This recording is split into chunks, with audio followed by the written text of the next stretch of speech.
Good morning, folks.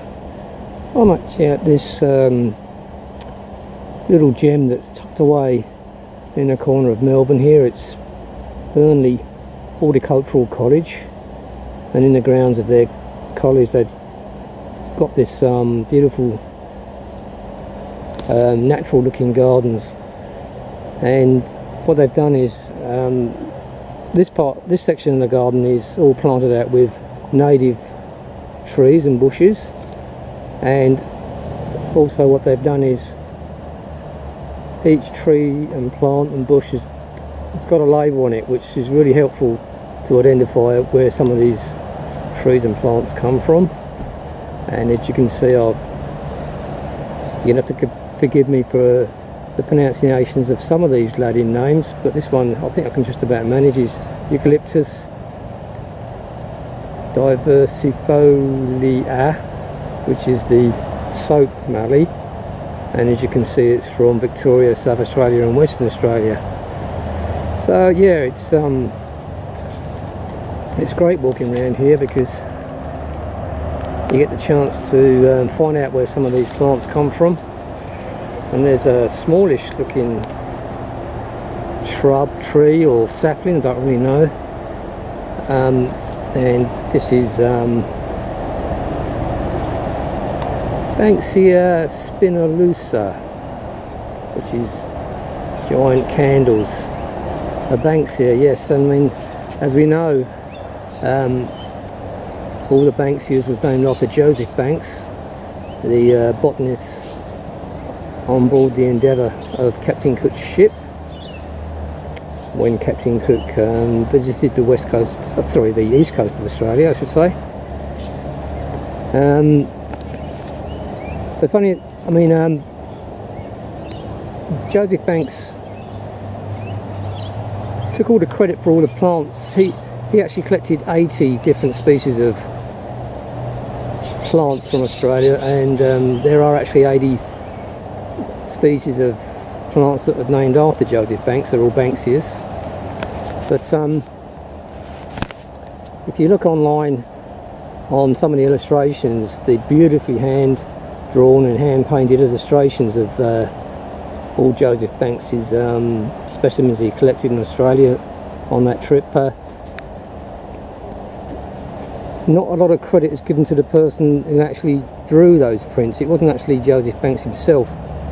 There was a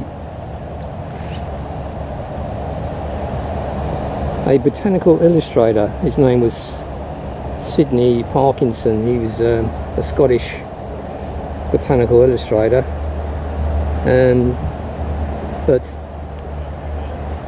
no credit was given to him whatsoever. So although Joseph Banks collected all the specimens, it was Sidney Parkinson who actually drew all those beautiful prints that you can see online. They're actually, I think, they're deposited in the British Museum in London.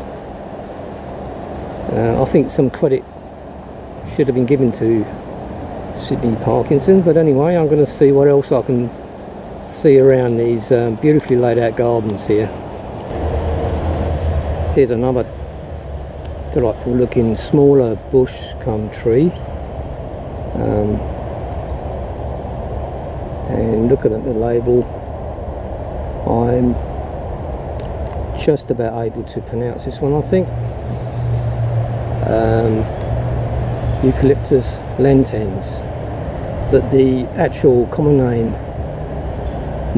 Lagoon, is fantastic. It sort of conjures up all sorts of pleasant thoughts with a name like that, and that's from WA. So good on you, WA.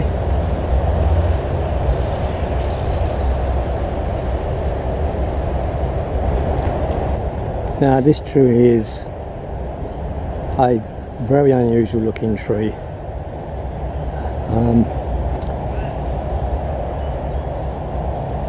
It's got a huge bulge. It's a shortish tree. I'm not actually using the tripod, I'm using a monopod, so I can't actually tree hug to give it a sort of a scale but this is again, I'm not going to bother to pronounce the Latin name, but it's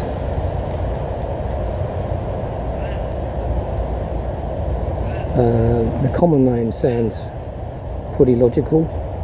The bottle tree from New South Wales and Queensland.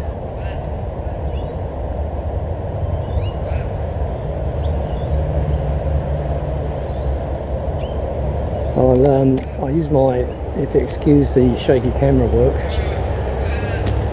I can give you a sort of rough idea of the sort of size using my hand. Yeah, it's a sort of a short, stumpy, fat looking tree. It's very unusual. I just love the name of some of these native plants here. There's this sort of drooping, hanging type of bush, and again another plant named after Joseph Banks, Banksia intergrifolia, if I've got that right. But the common name roller coaster is sort of is quite an apt name for this particular bush, because it's sort of, yeah, sort of roller coaster looking. The way it grows, drooping, and then obviously these flowers, fantastic Banksias. Always reminds me of a lady's hairbrush. Always fascinated me, these Banksias.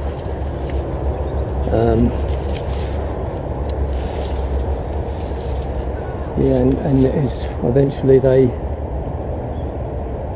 seed pods end up like that.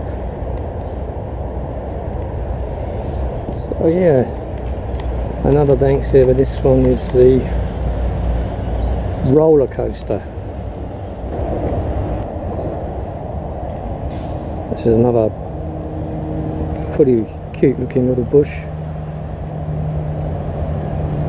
going from Western Australia. The emu bush. It's in flower. Well, it looks like it's past its peak, but there are some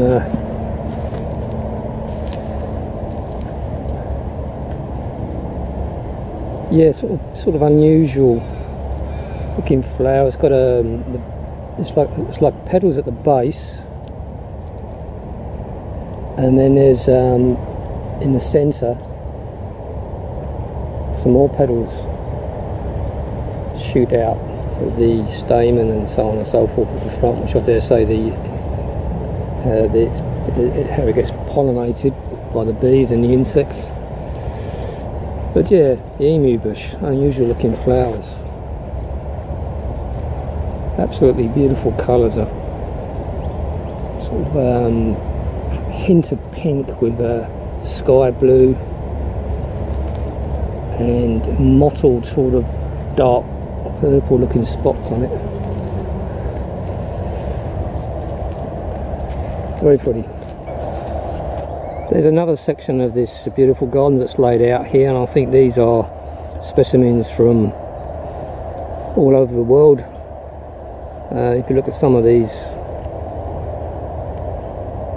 plaques here, there is this one here has got some absolutely fantastic common names. I'm not going to attempt to pronounce the Latin names, but Moonbeam, that's from the USA, and I think this one over here, I'm quite sure what that's from, but that's called Goldstern.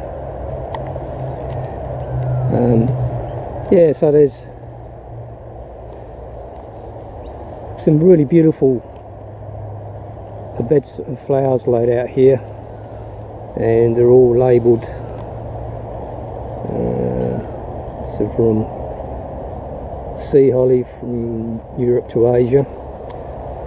So looking at this, I think that two of my YouTube friends of Plants and Creatures and Zuditaka, I think, would really love somewhere like this. It's absolutely beautifully laid out, and looks like there's a wedding reception going over there, but it's this beautiful huge tree with benches to sit on. So yeah, if you're ever passing, that's definitely worth a visit.